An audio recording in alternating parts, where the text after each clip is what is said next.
I broke the law to save my autistic brother's life when my grandparents refused to call 911 as he vomited blood and his appendix burst in front of us. What law did you break to do the right thing? I was at my grandparents' house when my autistic little brother started writhing on the floor. Ow, ow, ow, he cried, his hand clutching his appendix. Grandma, we need to go to the hospital, I said urgently. I told your grandfather this would happen, she interrupted, her voice sharp. My granddad scoffed. First, he has autism. Now a little stomach ache is suddenly appendicitis? Our parents were at a work conference, so I tried to prove to my grandparents it was serious by asking Jamie to point to where it hurt. When he jabbed his lower right side, I explained. My science teacher taught us this. Stop showing off, Grandma snapped, her voice dripping with disgust. Little Miss Know-It-All. Jamie whimpered, clutching his side harder. He stood up to leave the table, but suddenly, Grandma's hands clamped down on his shoulders. You can call it what you want, but in my day, this was called being a brat, she said coldly. I was just about to help Jamie with his breathing exercises when he started violently erupting in vomit. Jamie must have puked for almost a minute straight, yellow, green, and red blood all over Grandma's good tablecloth. See, look what he's done to my precious tablecloth, she exclaimed. This is what happens when you coddle them. An unbearable wave of terror shot through me. Amy never pukes during meltdowns, ever. Grandpa, please stop looking at your freaking newspaper, I pleaded. He's really sick. He finally looked up. Enough, he barked. Sit down or I'll give you something to really cry about. My parents would have already been halfway to the hospital. Before I could respond, they hauled Jamie to his feet. Grandma held him upright while Jamie's little hands clawed at his side, tears rolling down his cheeks. Walk, she ordered. Prove you're faking. Every muscle in his tiny body was shaking. Stop the dramatics, Grandpa added. I tried to explain, these are literally all the appendicitis symptoms. What do you know? You're 12, Grandma sneered, examining her nails. Teaching him to be weak, just like your parents. I rushed to Jamie while they bickered about discipline. My hand touched his forehead and I jerked back. His skin was burning hot, his eyes rolled back. We were losing him. I lunged for the phone, but Grandpa was faster. We're the adults here, he said, unplugging it from the wall. Jamie crawled toward the bathroom like a worm on hot pavement, one hand clutching his side, the other pulling his body forward. I sat frozen in place, too scared to move. Grandpa stepped over him to lock the bathroom door. Corner now, until you learn to behave, he commanded. I tried to convince myself that maybe he was faking, that everything would be okay, but then I saw it, silent tears. Jamie only cries silently when he's in physical pain. I couldn't take it anymore. For goodness sake, he's dying right in front of you and you don't even care, I shouted. Grandma rolled her eyes. Drama runs in your family. Granddad cranked up the TV volume, anything to drown out the sound of his helpless grandson losing his life. Enough was enough. I spotted Grandpa's car keys on the counter. They were both too busy arguing about kids these days to notice me grabbing them. As soon as I made my way out the back door, I mashed the car key buttons as fast as I could. It only took a few seconds before the car alarm went off. Beep, beep, beep, beep. I pressed again. Beep, beep, beep. I didn't even care that our city had strict noise laws. I just dove behind the car and kept pressing. Mrs. Lee came out first, then Mr. Park, then the pills. Grandpa burst through the back door. What the hell is going on? He yelled over the beeping. My brother is dying, I screamed over the alarm. They won't call 911. He has appendicitis. Mrs. Lee, the retired nurse, didn't hesitate. She pushed past my useless grandfather. More neighbors followed.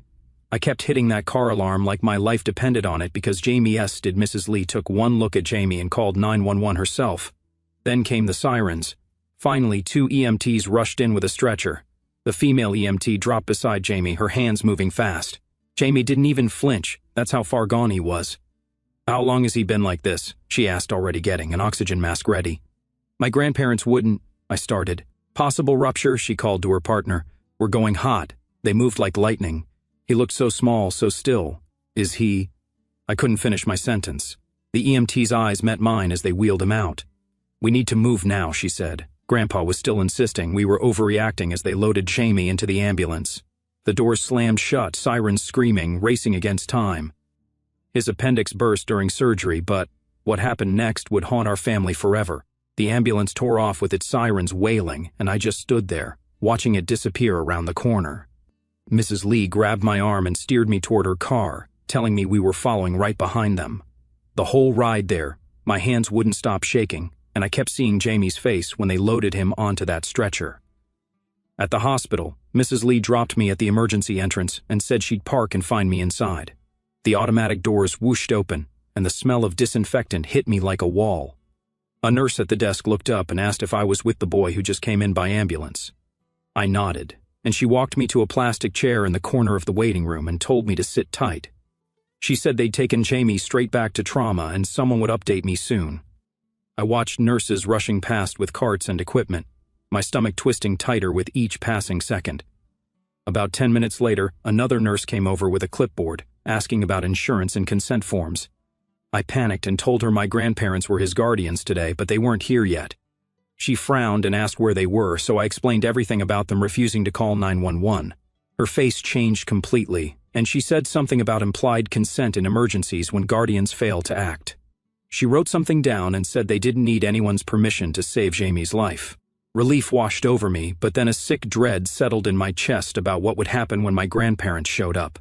20 minutes passed before a woman in scrubs came out, asking for Jamie's family. I jumped up, and she introduced herself as the pediatric surgeon who'd be operating on him. She sat me down and explained that Jamie's appendix had likely already ruptured based on his symptoms and lab work. She said he was going septic, which meant the infection was spreading through his body. The risks of waiting too long included organ failure and worse things she didn't want to spell out for me. My throat closed up, thinking about how I just sat there frozen at the table while he was dying on the floor. She squeezed my shoulder and said they were prepping him for emergency surgery right now. Then she was gone, and I was alone again in that stupid plastic chair.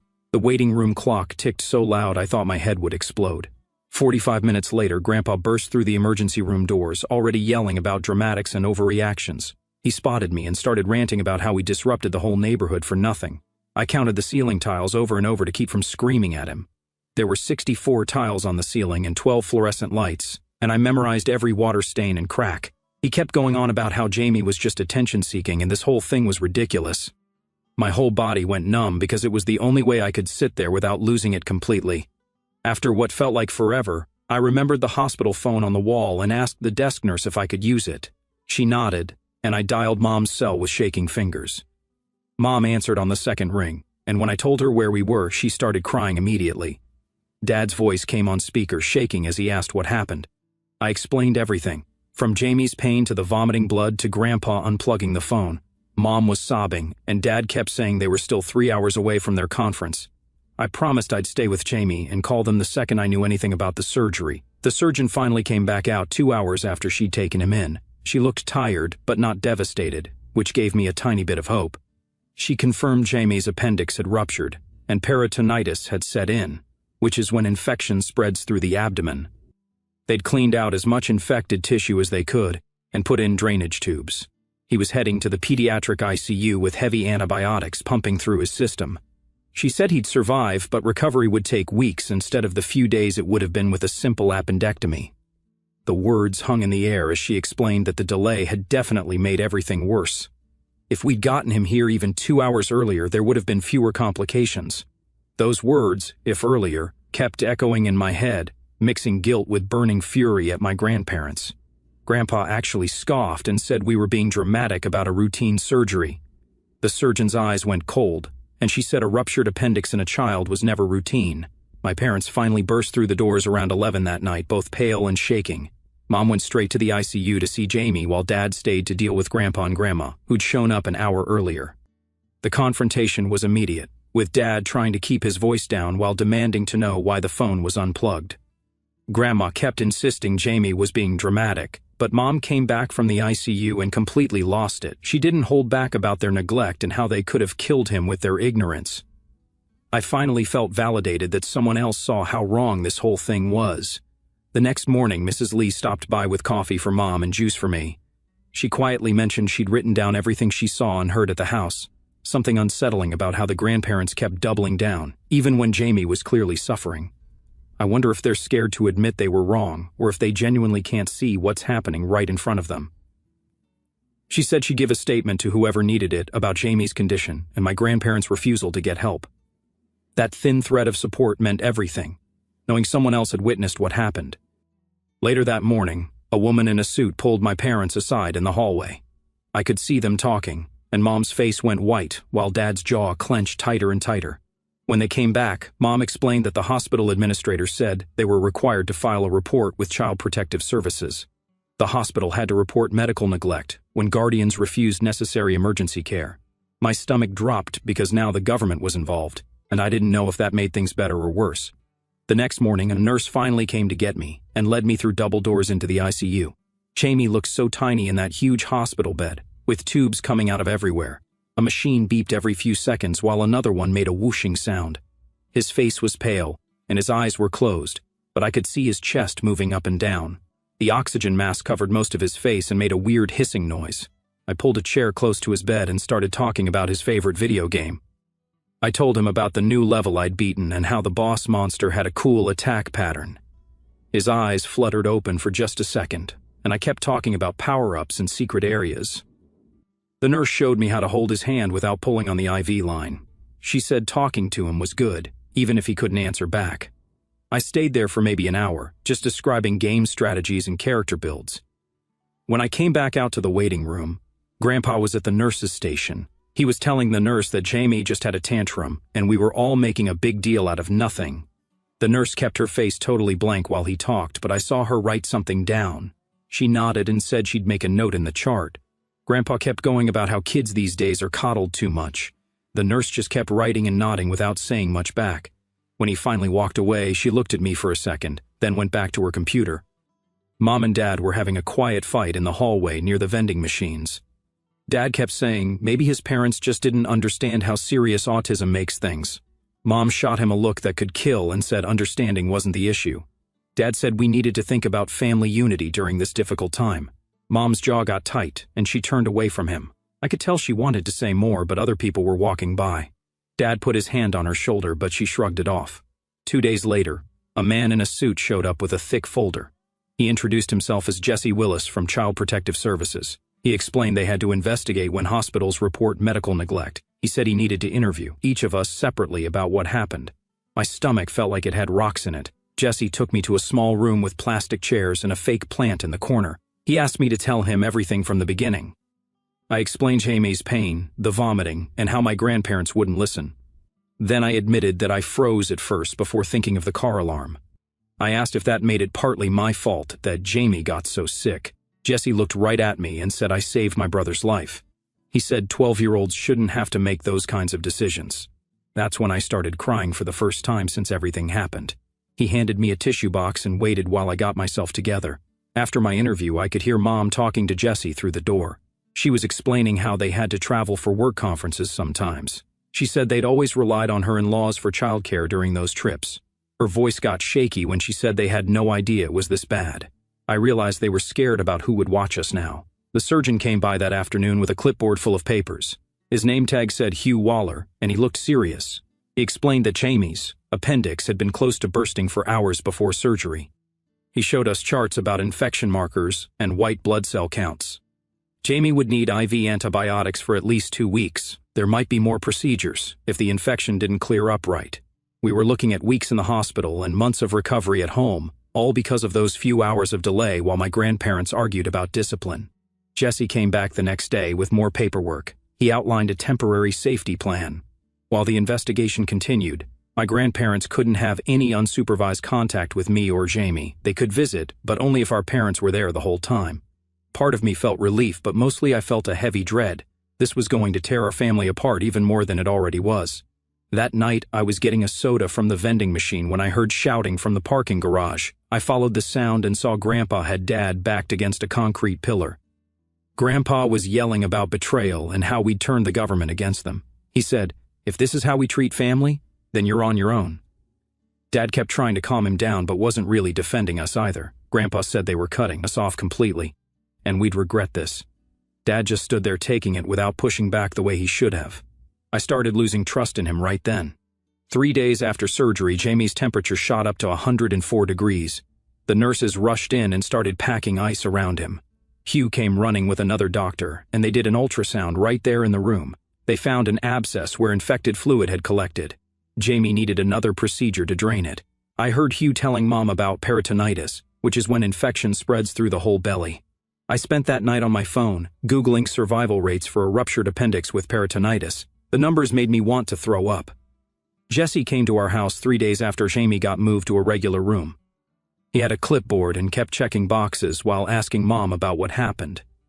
Mom asked him about pressing charges against my grandparents, but Jesse shook his head and explained, CPS only handles the civil side.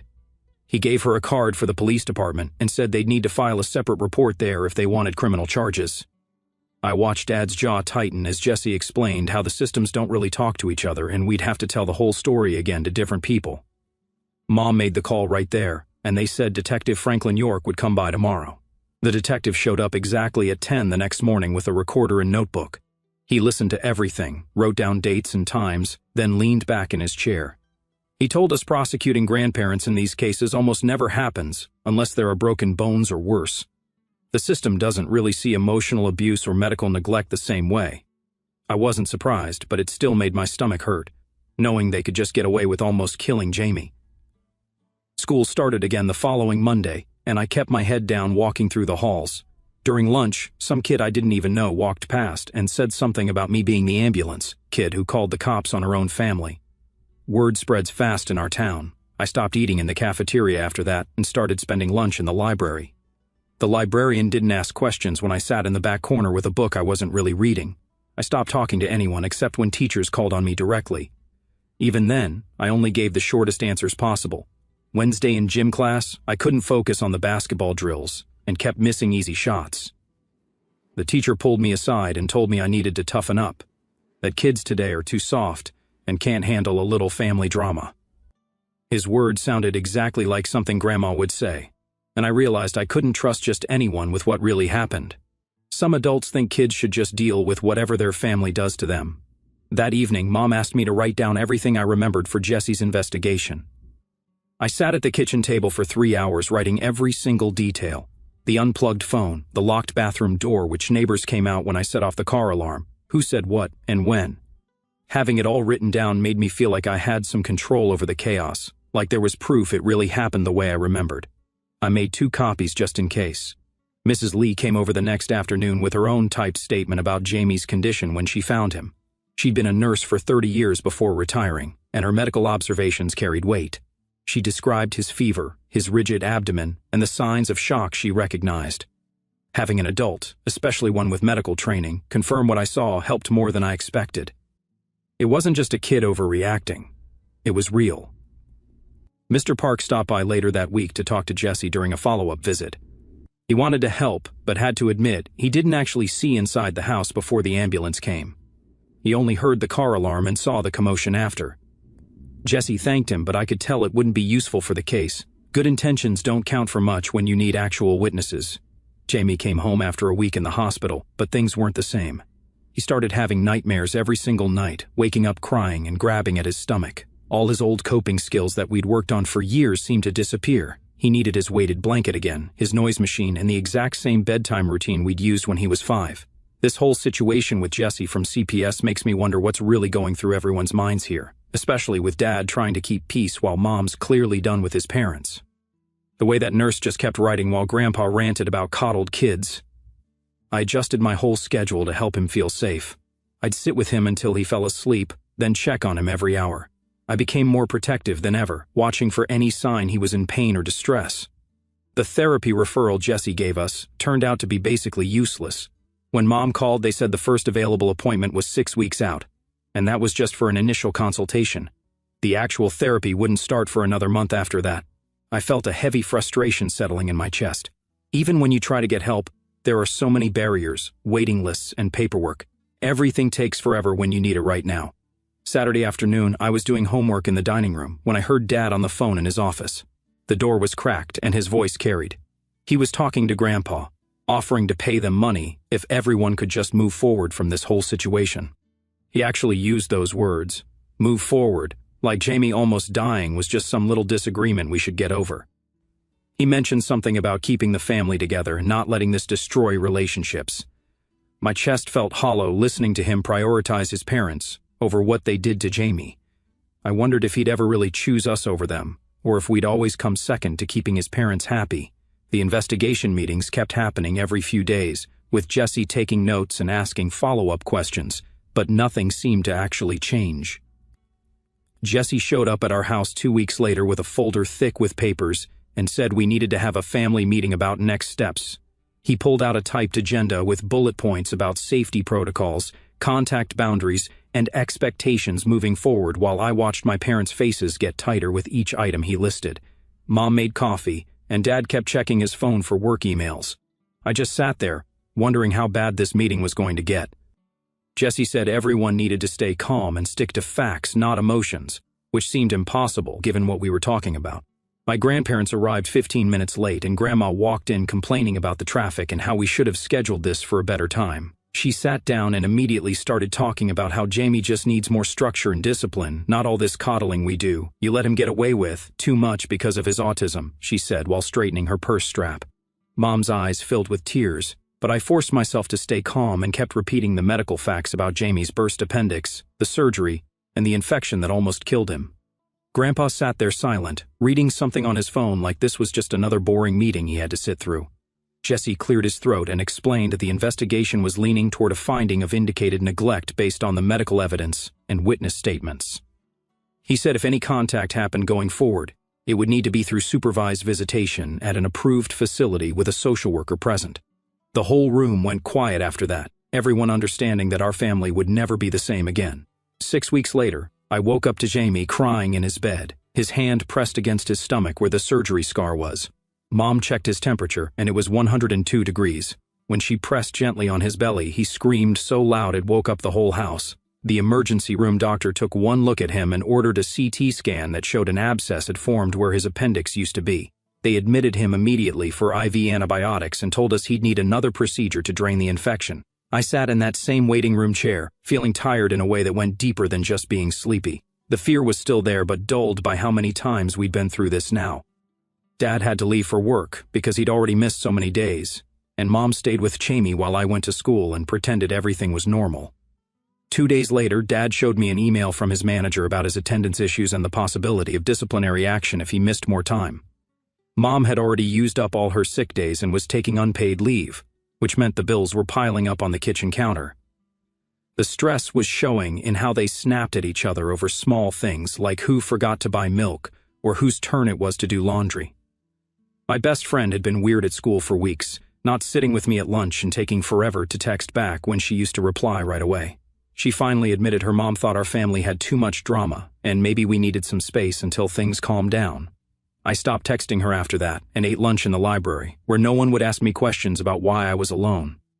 The other kids whispered when they thought I couldn't hear, talking about the ambulance at school, my crazy grandparents, and how messed up my family was. 7 weeks after Jesse first mentioned it, we finally got the call that our psychology intake appointment was scheduled for the following Tuesday. The receptionist emailed a packet of forms that needed to be filled out beforehand, pages and pages asking about trauma history, symptoms, and family dynamics. I sat at the kitchen table with Mom, going through each question, trying to explain things that didn't fit into neat checkbox categories.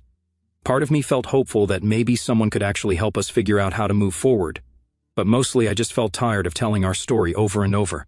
Jesse called the next week with the official CPS finding, which was indicated neglect against my grandparents, but no criminal charges would be filed. He explained this meant it was documented and would stay on their record, but they wouldn't face jail time or have to go to court. It felt like validation that we weren't crazy or overdramatic, but also bitter, knowing they wouldn't face any real consequences for what they did to Jamie. 3 months passed before we heard from them again. A holiday card arrived in early December with a Bible verse about forgiveness printed on the front. Inside, Grandma had written in her perfect cursive about how important it is to respect your elders and not let misunderstandings destroy family bonds. I felt angry reading it, but also relieved because now we had proof in writing of how they still didn't understand or take responsibility for what happened. My parents had long discussions about what to do. They finally decided that if my grandparents wanted any contact, it would have to be at a supervised visitation center downtown with a trained social worker watching everything. They gave me the choice of whether I wanted to participate, and for the first time in my life, I said no to something involving family. I was done pretending things were okay when they weren't. Done putting myself in situations that made me feel unsafe just to keep the peace. That night, I opened my laptop and started typing everything that happened, changing names and keeping details vague enough that nobody could identify us. My fingers moved fast across the keyboard, getting it all out like poison from a wound. I posted it on a support forum for people with toxic families and watched the comments roll in. Some people understood completely and shared their own horror stories about grandparents who refused to believe medical emergencies. Others told me I should respect my elders no matter what, that family is family, that I was being dramatic. Reading those made my stomach hurt, but the supportive ones helped more. People sent me resources about medical neglect and emergency custody, and one person even offered to help pay for Jamie's medical bills. I didn't take the money, but knowing strangers cared more than our own grandparents meant something. 3 weeks later, we were back at the hospital for Jamie's follow-up, and the nurse smiled when she saw us.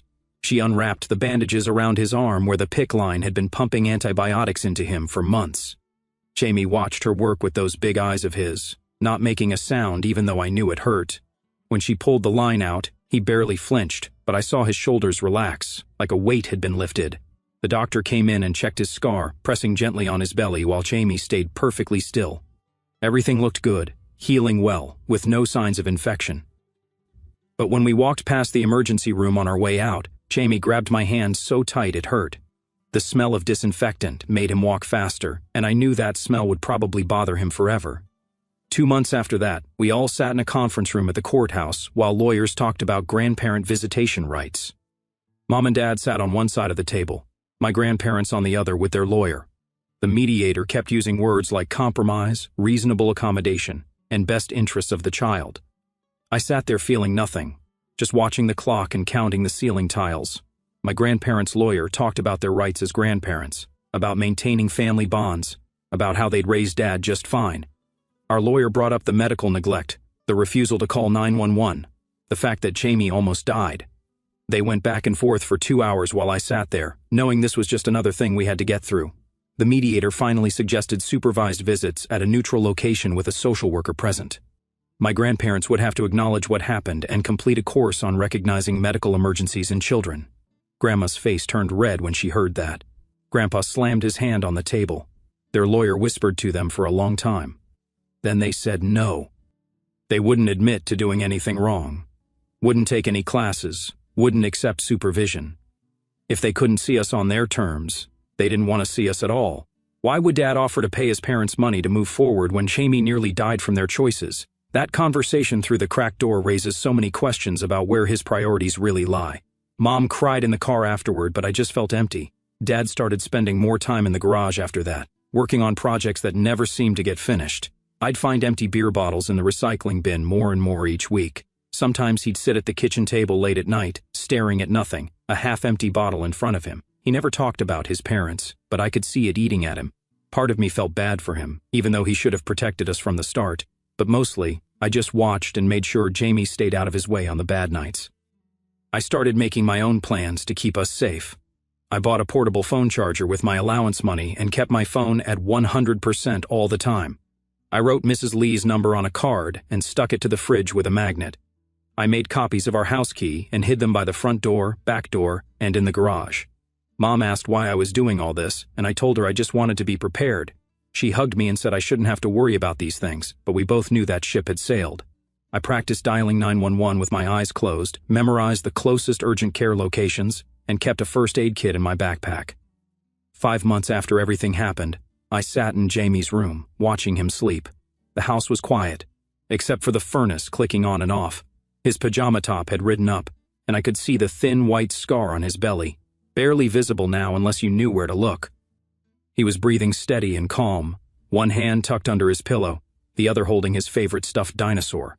No more IV lines, no more hospital visits every week, no more waking up screaming from nightmares about being back at Grandma's house. I pulled his blanket up to his chin and sat back in the chair I dragged in from my room. This was my new normal, checking on him at night, making sure he was okay, being ready for anything. We never got an apology from my grandparents. They never admitted they almost killed him. We never got any kind of justice, really, just distance from people who chose their pride over my brother's life and a bunch of safety plans that might never be needed but made me feel better having them. It wasn't enough, but it had to be. Thanks for hanging out with me while I wondered about all this stuff today, even if some of the answers stayed just out of reach. I'll catch you next time. Like the video. It helps more than you think.